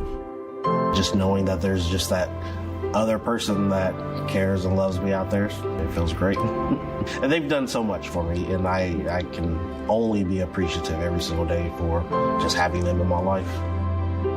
I think it's been the best decision because I gained a son, and he's the best son ever. If I was down and out, he'd be there. Learn about adopting a teen from foster care. You can't imagine the reward. Visit adoptuskids.org to learn more. A message brought to you by Adopt US Kids, the U.S. Department of Health and Human Services, and the Ad Council. Chicago's Progressive Talk, WCPT Willow Springs, is powered by ComEd. Visit ComEd.com/facility assessment to learn more about energy savings. From the Weatherology Weather Center, I'm meteorologist Jennifer Wojcicki. Few scattered showers and thunderstorms possible late today. Otherwise, a blend of clouds and sunshine develops with a high around 90. Breezy winds turn southwesterly and increase around 15 to 20 miles per hour, gusting as high as 30. And then for tonight, a chance for showers and storms, mostly cloudy, a low near 71. Thursday, chance for showers and storms here late, a high around 88 degrees. That's your latest Chicago weather update. Currently, it's 79. WCPT 820, Chicago's Progressive Talk, where facts matter.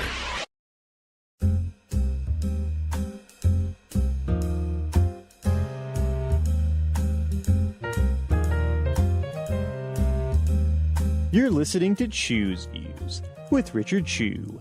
Take it away, Richard.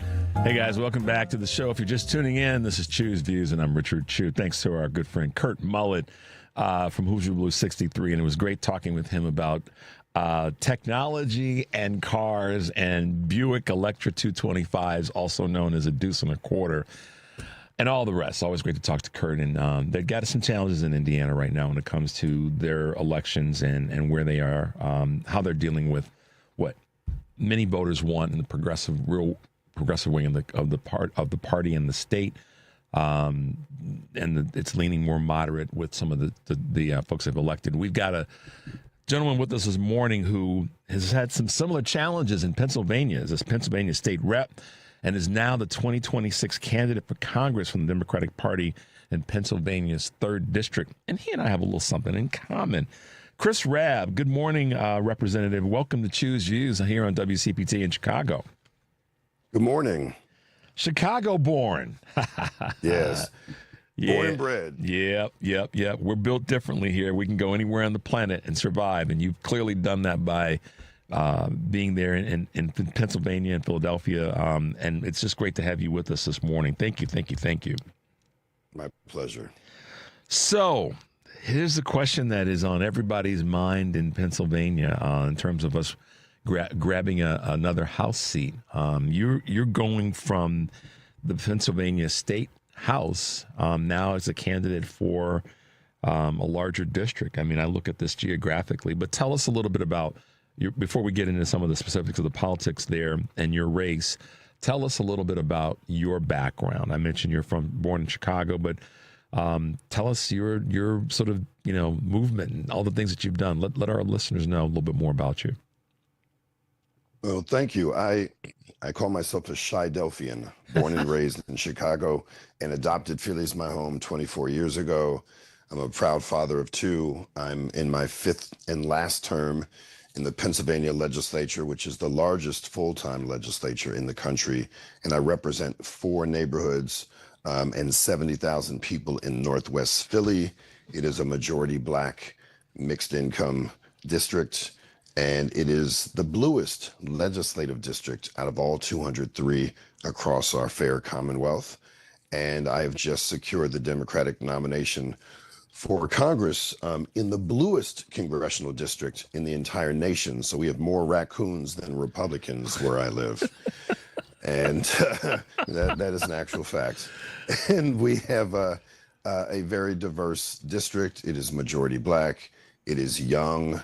There are pockets of deep poverty, vibrant neighborhoods, and the first open seat in 35 years. So that means that when I won on May 19th, Malcolm X's birthday, there was no incumbent to beat. It was a level playing field where I won by 15 points against 3 other opponents, one of whom was the former chair of the Pennsylvania Democratic Party. So I ran as an anti-establishment, unapologetic progressive, and I'm continuing that work by helping other progressive candidates around the country so that I can have as large an incoming class of troublemakers as humanly possible to take back the House, and not just take back the House for Democrats, but make sure that there's a critical mass of progressive-minded public servants and fewer politicians. It's the fight right now that we have, obviously the fight to win back the House of Representatives and potentially the Senate on a national level is our big political conversation right now. And but we are having this internal push, pull, tug of war, if you will, and it's meaningful and it's important because it's the culture of the Democratic Party in terms of, are we going to be, what type of party are we going to be? And is it going to lean more progressive? Is it going to be more moderate? Is it going to be even further where we are going to land? And it's really showing itself, ironically, in a good way, in the state legislative races, because what I'm seeing in different states across the country, Representative, is that the state legislatures are really pushing the conversation toward a more progressive state-run houses. Are you seeing that in your experience? Not the federal. We'll get to that in a second. But are you seeing that in terms of the state legislative races that you've watched throughout the country? Yeah, well, you have a smaller scale when you're on the state level. So, like I said, I represent parts of 4 neighborhoods and 70,000 people. So you can have races that don't require as much money, which means that the less money is involved, the more authentic the candidate can be. Because let's be honest, the corrosive influence of money in politics is at an all-time highs. Certainly since the Citizens United ruling, how that impacts states is different than how it impacts federal races or statewide races. So I think there's some truth to that. And, when you have, in Illinois, you have a blue trifecta. We don't have that in Pennsylvania. We have a Democratic-run House and Republican-controlled Senate and a Democratic governor. So it's harder to govern. But in the states where you have a blue trifecta, that progressive wing may have at least incrementally more influence on the legislative agenda, certainly more and more as people are catching up with the zeitgeist. But, that's, it's not a one size fits all. I think it's different based on, different states. But we do have to realize our power as Democrats on the state level. And I think we've seen that during both Trump administrations, that if we can't do what we need to do on the federal level, we need to make sure we are strategic on the state and local level. We have preemption in Pennsylvania, which means that cities can't do anything unless the state says so. So we have a $7.25 minimum wage, and Philadelphia can't increase it. The state will not allow it to do so. If we have enough votes, we can change and get rid of preemption so that, municipalities like Pittsburgh and Philly and others can have a higher minimum wage than the state minimum wage.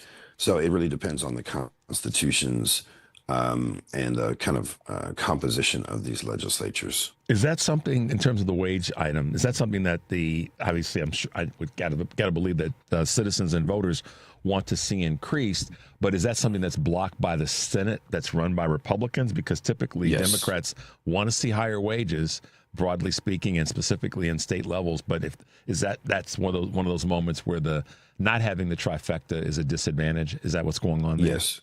I mean, pick any issue, and that is the issue. It's the Senate Republicans who do not want. In fact, most Republicans in office don't even want a minimum wage at all. They want the market to determine it because they want to do the bidding of greedy corporations. But yes, that is the issue. And also Pennsylvania, there are no campaign contribution limits. So someone could write me $1 million check for being a little old state rep. That's absurd. A lobbyist could buy me a summer house. In some states, I don't know what it is in Illinois, you can barely buy a legislator a cup of coffee, like anything over, and for good reason, right? Because lobbyists would have extraordinary influence, as they do in Pennsylvania, and that has a negative influence on all incumbents, irrespective of political ideology, and that's another reason we don't get what we need. And the donor base is the entity that is listened to over the electoral base, which is very upset at how little we're getting done when we can do so much more, particularly when we take back the Senate in Pennsylvania. Yeah, so that was going to be my next question, because you're right. That's absolutely insane that somebody could buy somebody whatever to to fit the narrative that they want them to fit. That's something that I got to believe that Pennsylvanians know. I'm making an assumption here that Pennsylvanians know and have got to want that to be changed. So to change that, what is it going to take? Is it going to be just taking back the Senate, or is it going to be, are there some other machinations that need to take place?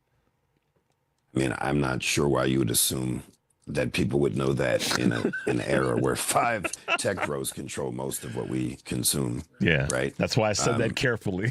Yeah. No, the average person, even the average super voter, which is how we define kind of regular voters, they don't know, and that's not on them. That's no shade on them. Yeah. People are busy, distracted, desperate, struggling to make ends meet. And where are they going to listen to this? I mean, I just, was reading that basically Netanyahu's best friend, Larry Ellison, is going to control Paramount, CNN, TikTok, all one family controlling a vast array of media. And that's problematic. Yep. So where we get our information, how these stories are told about what's possible and what's good and what's bad, is dictated by people whose sole interest is profit maximization. And that's something that I'll be working on in Congress, because this media consolidation was really initiated under Bill Clinton. So, we can talk about the Orange Menace all we want, and we absolutely should, but there's bipartisan complicity in the misery we all are facing today. And it's largely because they bend the knee to greedy corporations and essentially the Epstein class, which of course is also bipartisan. Yeah. Let's take a quick break. We're talking with congressional Democratic nominee Chris Rabb, who is running for Pennsylvania's 3rd congressional district. I'm Richard Chu. You're listening to Chu's Views on WCPT AM 820 in Chicago and WARR 1520 AM and 103.5 FM from Warren County, North Carolina, and our good friends at AM 950, the progressive voice of Minnesota. We'll be right back.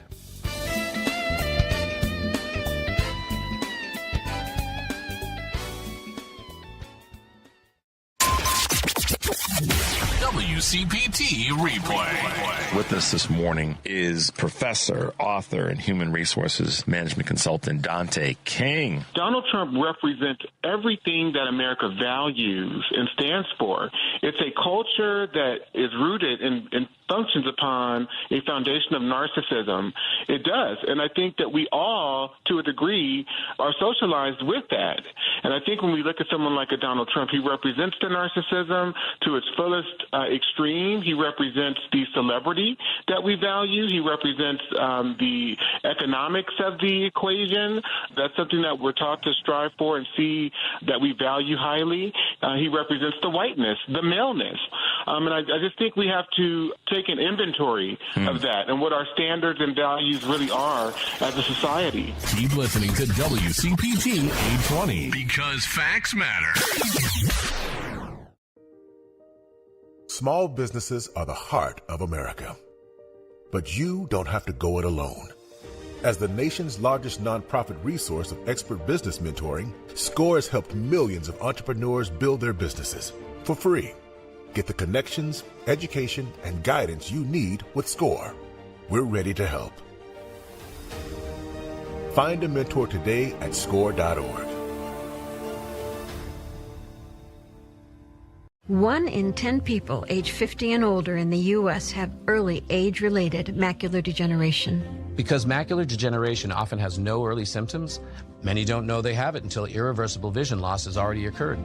Don't miss life's most beautiful moments. Schedule a comprehensive eye exam to protect your sight. Macular Degeneration Research, a Bright Focus Foundation program, offers free resources and tips for healthy vision. Go to stopamd.org to learn more. This is WCPT 820, where facts matter.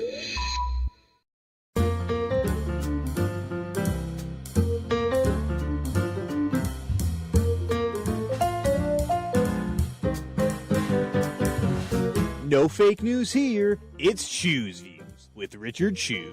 Hey guys, welcome back to the show. If you are just tuning in, this is Choose Views. I'm Richard Chew, and we're talking with Chris Rabb, who is currently state representative in Philadelphia, but became the congressional Democratic nominee for Pennsylvania's 3rd District back on May 9th. Was it May 19th or May 15th?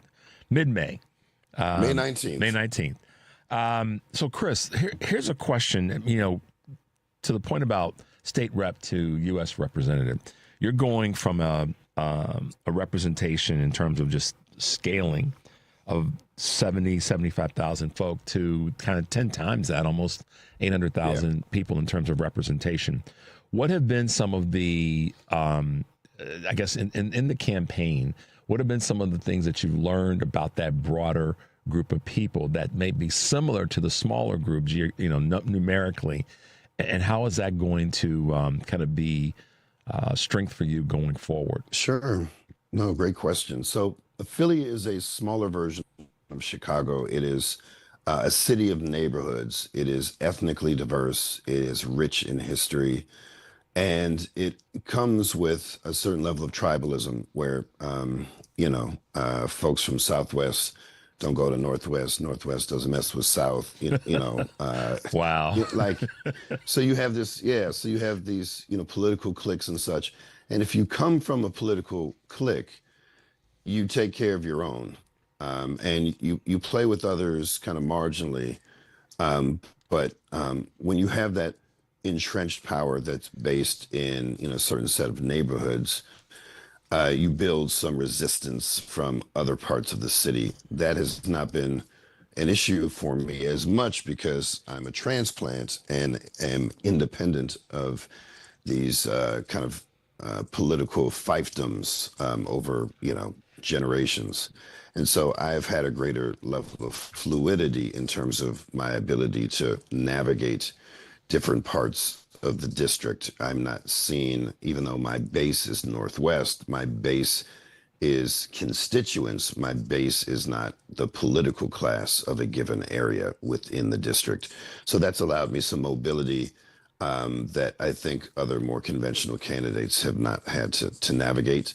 And then it is just a matter of scale, because ultimately members of Congress provide constituent services like on the state and local level. But we're also trying to figure out what these different parts of the district have in common, despite its extraordinary ethnic diversity, cultural diversity, et cetera, et cetera. And so that is going to be one of the things I commit myself to over the next 6 months, because there's no Republican on the ballot in November, so there's no suspense as to who will be the next member of Congress for this district. But how will that next member of Congress serve? And I emphasize that verb, right? Because there's a major difference between public servants and politicians. Politicians serve themselves and moneyed interests, and public servants serve the people and the public good. And in order for me to be the public servant I need to be in Congress, I need to listen to people closest to the pain, particularly in parts of the district where I did poorest. 2/3 of registered Democrats did not vote at all. So I won with basically 1 out of 10 constituents in the district, which seems like a ridiculously low number, and it is. But we increased voter turnout by 60% from 4 years ago. So two truths are existing simultaneously, that we had very high voter turnout compared to the norm, and a ridiculously low percentage of the electorate choosing to express its voice when it matters most. Because if you wait for the general, your candidate has already been chosen. Yeah. We are in a state where we have a closed primary system. That means that only registered Democrats can vote in the Democratic primary. And the unaffiliated, the primary, and anyone who's unaffiliated because they don't like Democrats, or they used to be a Democrat, or they don't want to commit to a party, and because they just moved to the state and they don't know yet, none of those people have a voice. And I'm actually the co-author of a bill to open primaries across the state, which is important because 2 things that are relevant. One is a lot of people are tired of conventional Democrats not delivering. Also, young people are overwhelmingly registering as unaffiliated independent voters in Pennsylvania. And that is a trend that should concern Democrats. But it also should let us know that we need to be less partisan and focus on the issues that may, in fact, appeal to folks from a wide array of ideologies. Yeah, I think the challenge with, first of all, yes, and what went through my mind is information, education, awareness, getting people plugged in. And I had the question that came to mind is, why do you think, and I know this is a complicated question and we got short time and we'll have you back to talk about things more. Okay. So I'll just lay that out right now. But yeah, the voter participation, the voting registration number is high based on the total population of voters in that area. But the participation number, I think, is low. And that's not just in Philly, Greater Philly, Pennsylvania. It's throughout the country. I've said since the 2024 general election that what we have to do on a state level is get more people registered to vote and more people participating, because the success on the state level is going to be the platform and the foundation for us to have success on a federal level. And I'd like to get your take on that as it relates to registration, participation, and being involved. What do you think are some of the things that we need to do to affect that in a positive way as we go forward as progressive Democrats? Well, I mean, the gap between registered Democrats and registered Republicans in this state has winnowed significantly, where we had, I think, over 1 million more registered Democrats in the past few years.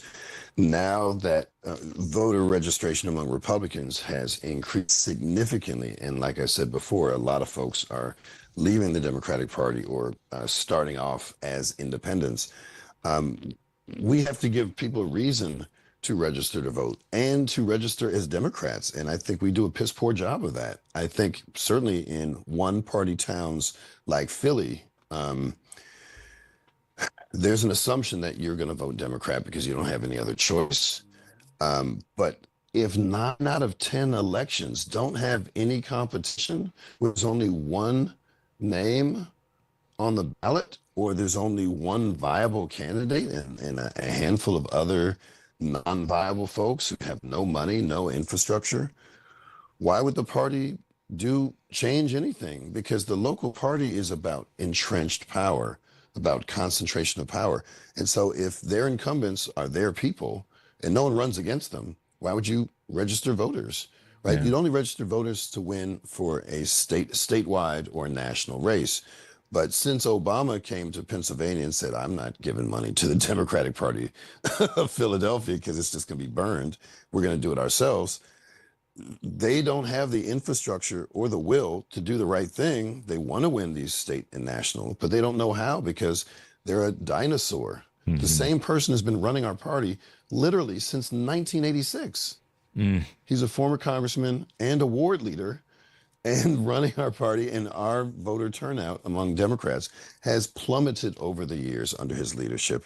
And now people are saying, you need to resign. But the reality is these are structural issues. If the Democratic Party does not care about the people closest to the pain, because that's not how they are funded, and if people woke up, they may not support their endorsed candidates. Why would they invest in voter registration or anything else? And this is the problem of machines generally, not just the Philadelphia machine. Look, I grew up under Daley, machines are machines. My people were in Baltimore when Nancy Pelosi's family was running the Democratic machine. These machines are inherently anti-democratic. They're about entrenched power and consolidating influence for the ideology of incumbency and very little else. And that's why I always looked up to my political hero, Harold Washington, who really sought to address these structural issues. And, that's what I'm going to do in Congress. Yeah, that's what, and he did that too. He acknowledged that they exist. He stood up to them. He won. And one of the greatest political losses that this country has had is that Harold Washington was not able to go further politically. And that's a conversation for another day with a cigar and a glass of wine to talk about that, because you were here. But had Harold Washington been able to live longer, like so many other people like him, the country would probably be in a much better place, because you know what Harold brought to the table. So, Chris, we got to jump in a second, but as we wrap up, how can folks follow you? I'm a big proponent right now of everybody in the country has a stake in elections all over the country because we've lost too much ground. We can talk about that at another time. But how can folks follow you and be, if they choose to, a part of the message that you're putting out there? Sure. Well, thank you, because I expect to be your bonus rep in Chicago. Whoever you have, I'm going to be that bonus, standing on business on a federal level. And you can follow me at Chris Rabb. That's R-A-B-B, short for rabble rouser. Chris Rabb on everything, TikTok, Blue Sky, X, Instagram, etc., or chrisrabb.com. Beautiful, beautiful. Thanks for hanging out with us this morning, Chris. Stay safe. We'll talk to you soon. We'll get something set up and we can bring you back on and talk in more depth. Does that sound cool? Sounds great. Thank you. All right. My pleasure. Good to talk to you this morning. Take care. We'll talk to you soon. Guys, we got to wrap it up. Wow.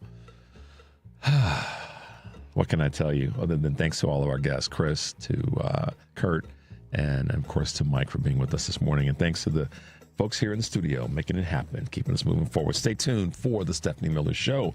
And remember, y'all, take a deep breath and make your life count. We'll see you tomorrow.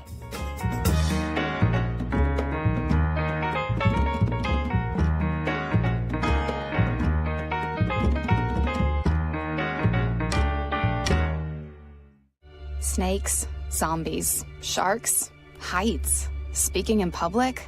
The list of fears is endless. But while you're clutching your blanket in the dark, wondering if that sound in the hall was actually a footstep, the real danger is in your hand, when you're behind the wheel. And while you might think a great white shark is scary, what's really terrifying and even deadly is distracted driving. Eyes forward, don't drive distracted. Brought to you by NHTSA and the Ad Council. Mom's early Alzheimer's diagnosis was hard to take. And when I left the oven on, we decided together that it was time to see a doctor and make a plan. Early detection gave us more time to seek out information and support as a family. If you or your family are noticing changes, it could be Alzheimer's. Talk about seeing a doctor together. For more information, visit alz.org/time to talk. A message from the Alzheimer's Association and the Ad Council. Amazon Business. With smart business buying, innovative AI tools optimize your purchasing experience, paired with delivery options built for business. Learn more at amazonbusiness.com. AP News, I'm Marcela Sanchez. Israeli Prime Minister Benjamin Netanyahu is insisting that Iran could never have a nuclear weapon.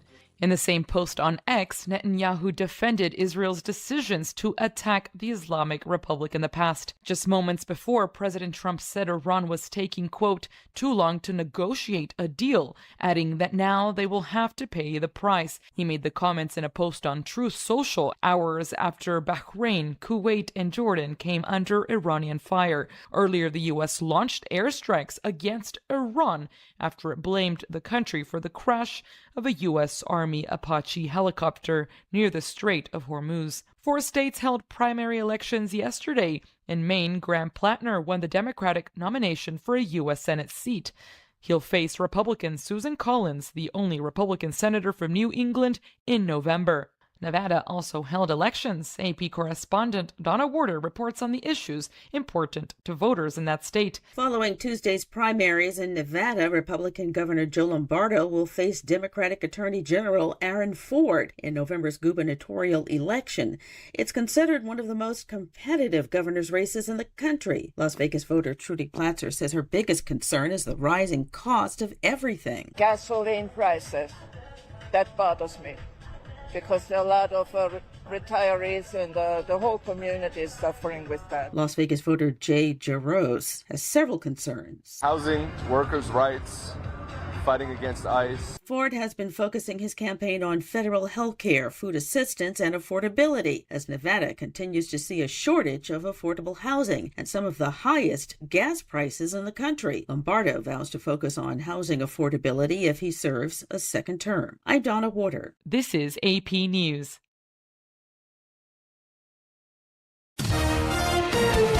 AP Sports, I'm Gethin Coolbaugh. Jordan Stahl scored twice, including the game winner as the Hurricanes beat the Golden Knights 5-3 to even the Stanley Cup final at 2 games apiece. It's a wild ride, isn't it? I mean, there's a lot of emotion, lots of ups and downs, and tonight I thought I was proud of the group, how we stepped in that third period. Stahl scored his second goal of the game while stretched out on his stomach at 6:32 of the third period. 44-year-old Serena Williams made a winning return to tennis with an opening round doubles victory with 19-year-old Canadian Victoria Mboku at Queen's Club. MLB Brave star outfielder Ronald Acuna Jr. left Tuesday's 6-5 10-inning loss to the White Sox with tightness in his left hamstring. And NFL, the Bengals restructured the contract of franchise quarterback Joe Burrow to free up cap space per AP sources. Gethin Coolbaugh, AP Sports.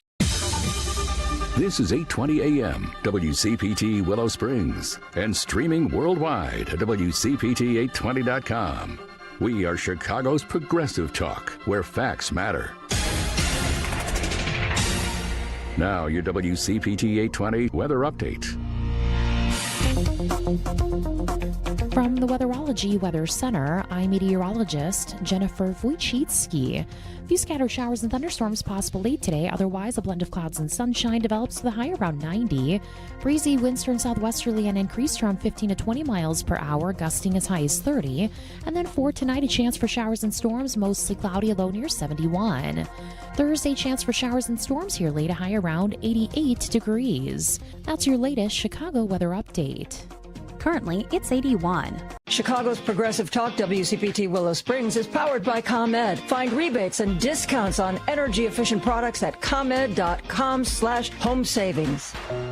We weren't sure adoption would happen for us, but when it did, it happened threefold. Mary and her husband first met their 3 children when they became their foster parents. Little did they know that their house would become the siblings' forever home. We had to help them adjust to the idea that they wouldn't have to leave. Children in foster care have lived and survived so much. We had to help them process their trauma. And now to hear our children say that they know they have a mother and father who take care of us, teach us, and love us means everything. The Dave Thomas Foundation for Adoption is committed to finding safe, permanent homes for the longest waiting children in foster care. I not only love these kids, I am just so proud of them. You can help. Visit davethomasfoundation.org. I slept in a lot of different rooms, different beds, but none of them really felt like mine. I spent 14 years in foster care, mostly in group homes. And I never had much left because I always had to be ready to move. Why get things if you just have to let them go? There are more than 100,000 children in foster care waiting to be adopted. The Dave Thomas Foundation for Adoption is working to help find them a forever family and a permanent home of their own. Now I have my own room with walls that tell my story. I love hanging out in here. I play dress up with my sisters and I sing and make videos. But the best part? Knowing I'll always have a place to go and a family that loves and supports me. If you have room in your home or your heart, see how you can help at davethomasfoundation.org. Alexa,